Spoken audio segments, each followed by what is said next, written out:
this is Coffee with Pips, and I'm here with Mike Riggs from Bayie Bread. And you know what? This is just amazing. I saw Mike at a farmer's market, and his bread looks just so delicious. We bought a couple loaves, and we just loved it. So I asked Mike if we could come out and talk to him a little bit further.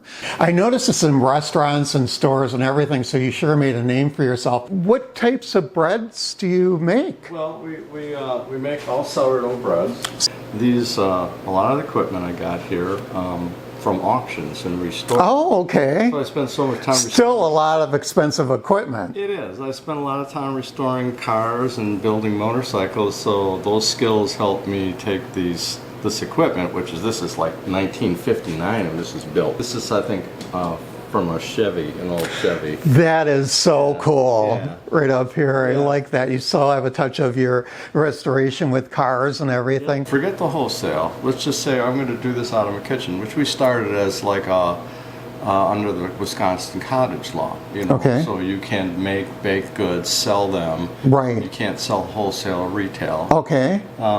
So I'm starting to do the math, and like in my oven at home, I can get 2 loaves of bread in an hour. Well, right. That just doesn't work. Right. Because we bought 2 loaves of bread. Yeah, that's just not a good Right. plan.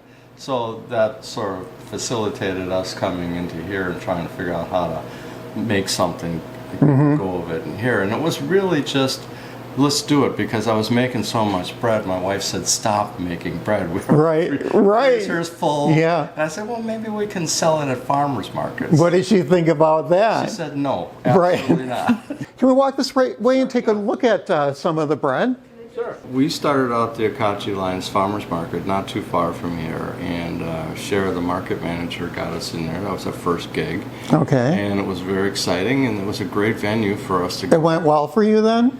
It went very well, and trying to get all the equipment ready for that market, because we'd accepted the application. Right. And now we got to bring products. Right. We didn't have all that. Exactly. So I had this on order, and I had that mixer there. Was all I had, pretty much. So this white one over here. It's a spiral mixer. I don't use it much anymore, but at the time it was our go-to. Wasn't enough to get you started though, right? Yeah, but I needed an oven, but this is backward because of the pandemic. Oh, and right. Everything is pushed back. So this was supposed to come months before the market started. So okay. So let me interrupt. Is this when you started though? Is during the pandemic?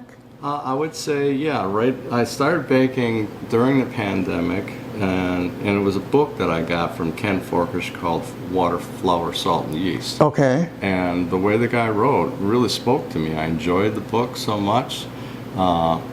And I got to say that if I had bought other books about bread baking, I might not have been so excited about it. See? Right? There you go. It really makes a big difference on who you read and how you enjoy it and how does it resonate with you. I was quite in a panic here, so we take a look. I got this first oven I got here. I got this from just equipment. Oh, retailer. okay. But it was in really, really sorry shape. I mean, it was not something you could use. So I ended up taking the whole thing apart, restoring it. This color paint on here is a car that I painted. See, and so that's where it helped by restoring cars. See how everything comes together. That's really neat. When I was in San Francisco, we seen a Fisherman's Wharf bread like this. Yeah. And sourdough, and that's all they sell is sourdough.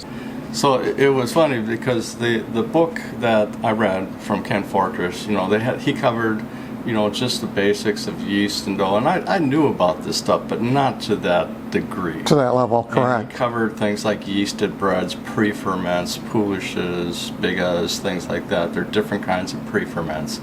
And then later in his book, he gets into sourdough, which is basically his specialty. He's a West Coast guy. I think he's in Seattle, I believe. See, and it is popular out that way. Yeah. So I thought, well, let's do it, because I remembered how beautiful the breads were in that Nicole Hun book, even though it was gluten-free. She was trying to make breads the traditional way, and she had a pretty interesting recipe for flour to do that.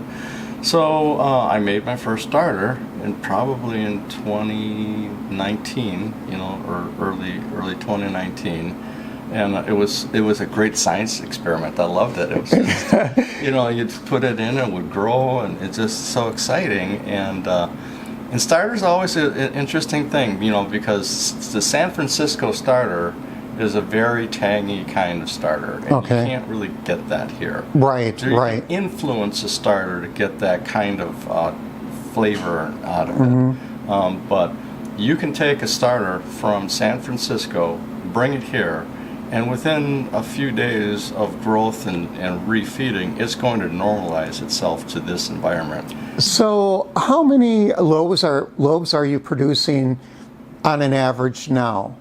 Right now, I can make 100 to 200 loaves of bread a day. But the process of the bread then is you got 12 hours or more, and the more it's in the refrigerator, the more tangy it'll get.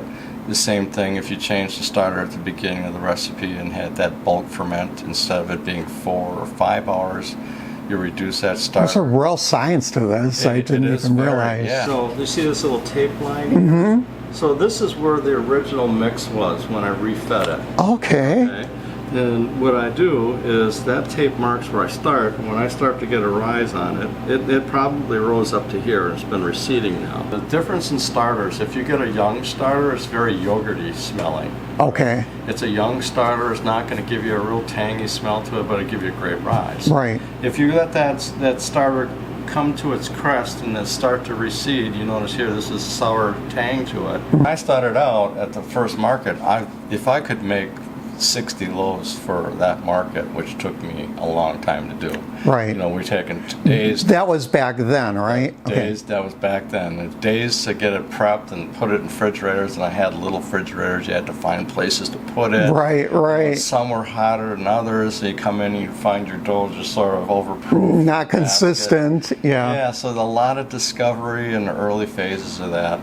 And as the demand for the bread kept ramping up, I had to find ways to get more production and be more efficient. Right. So it's just so neat to see people really use their skills and what they've learned through life, and then it's just so weird how everything just comes together, and it's probably not what you even envisioned doing when you retired, or even as a hobby, which turned into a full business. In my whole life, if somebody said, hey, you're going to end up being a bread baker, I would have said no. Yeah.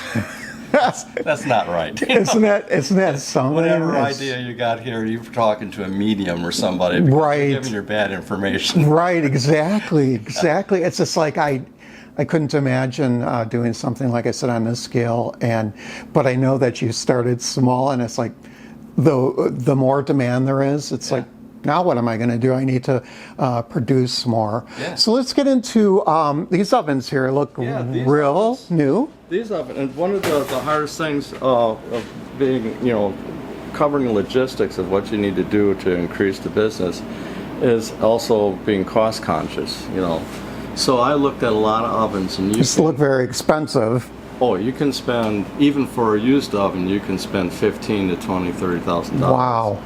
How long does it take to bake a loaf? It takes about 40 minutes. 40 minutes? Yeah, so we'll set out the ovens. We have, this is nice because you got independent ranges for temperatures. You got lower, the shoe of the bread has its own thermostat, and a top flame. Okay. So you can control, you have much more control of how the bread's going to bake. Right. And then you have the steam injection at this point. So you put the bread in the oven, you hit the steam, fills that oven cavity with steam, and that gets on the bread and gives you that nice bubbly crust to it. Yeah, so you can make a lot more loaves, sorry to interrupt, but in this oven. It's so important. If you put that loaf of bread in the oven without scoring it and no steam, it would crust the outside of the bread and keep it from expanding the way you want it to. Right. And we're going to take a look at some of these breads now. So are these real popular sellers, jalapeno and? Yeah, we make regular breads every week. We make the same breads. We make country blonde. We make jalapeno cheddar. We make cranberry walnut, which is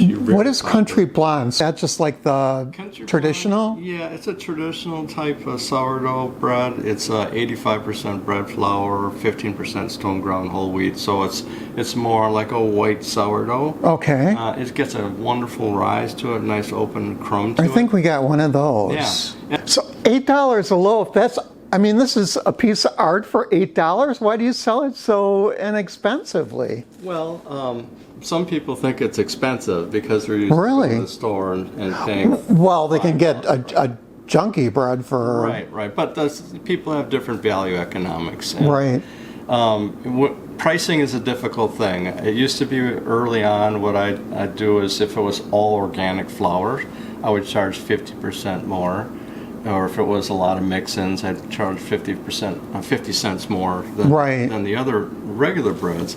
But I found that seemed to be a barrier for a lot of consumers, where they would buy the cheaper bread. See, I would want the quality and the richness and Yeah, there's a lot of people that are really tuned into the quality and the craft of the bread. Right. But an average consumer, a lot of times they're not familiar with this, and they don't understand a lot of the process and the time involved to make that. Okay, so now these are obviously the breads you have out for us today, but do you have other breads that you make? I know you... I make a lot of different breads, and I can't make them all every week.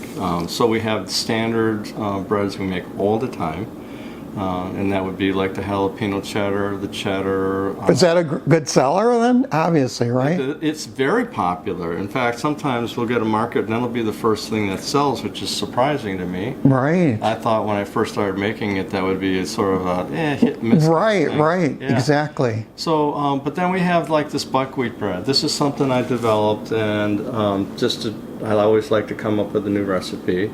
That's so neat. And but I can't make it all the time. And if we get enough people asking for it, that we'll feature it. We'll make it for that week. Right. Yeah. Right. And you have a website, if you can let us know what the website is. We'll be at the Waukesha Winners Market at Pam's Kitchen this winter. Okay.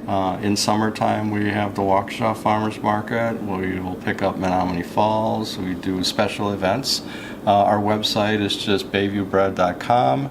And we also, most of our information is on our Facebook page. So Bayview Bread on Facebook, and we'll have a lot of information out there.